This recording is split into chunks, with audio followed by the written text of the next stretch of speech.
Cet homme est arrivé clandestinement en France en 2013. 3 ans plus tard, Debaba Koyazo n'a toujours pas de papier.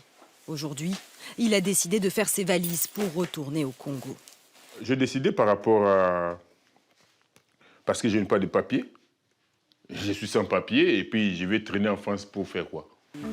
Des migrants dans la même situation que lui, il y en aurait 400 000 en France.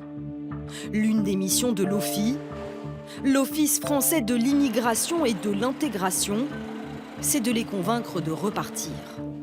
Pour cela, il leur propose de l'argent, mais aussi de financer les projets professionnels une fois au pays.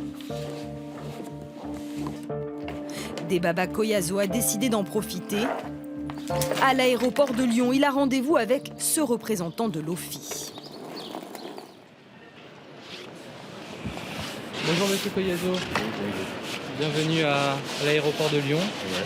C'est le grand jour. Oui, c'est le grand jour pour moi. Bon. Non seulement il lui a acheté son billet d'avion, mais il lui remet aussi cette enveloppe. Donc dedans se trouvent 2 000 €. De l'argent liquide qu'il va pouvoir dépenser comme il veut. C'est beaucoup d'argent là que vous remettez à monsieur?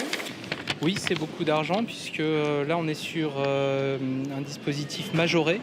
Habituellement, monsieur aurait dû percevoir 650 €. Là, je lui ai remis 2 000 €.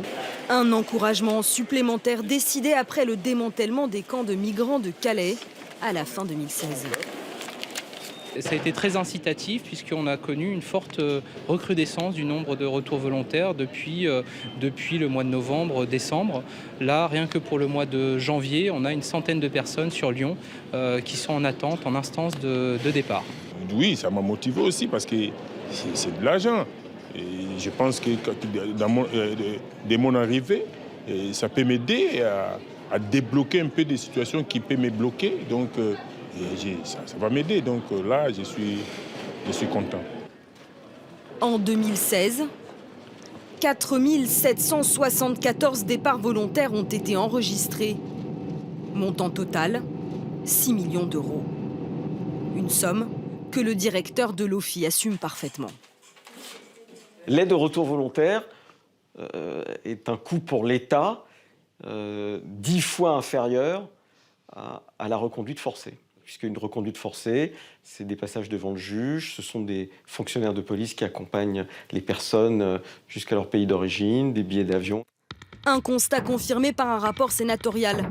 Si l'on additionne le maintien en centre de rétention avec des dépenses sanitaires, les frais d'éloignement et d'escorte, les frais de justice, une expulsion revient à 19 800 €.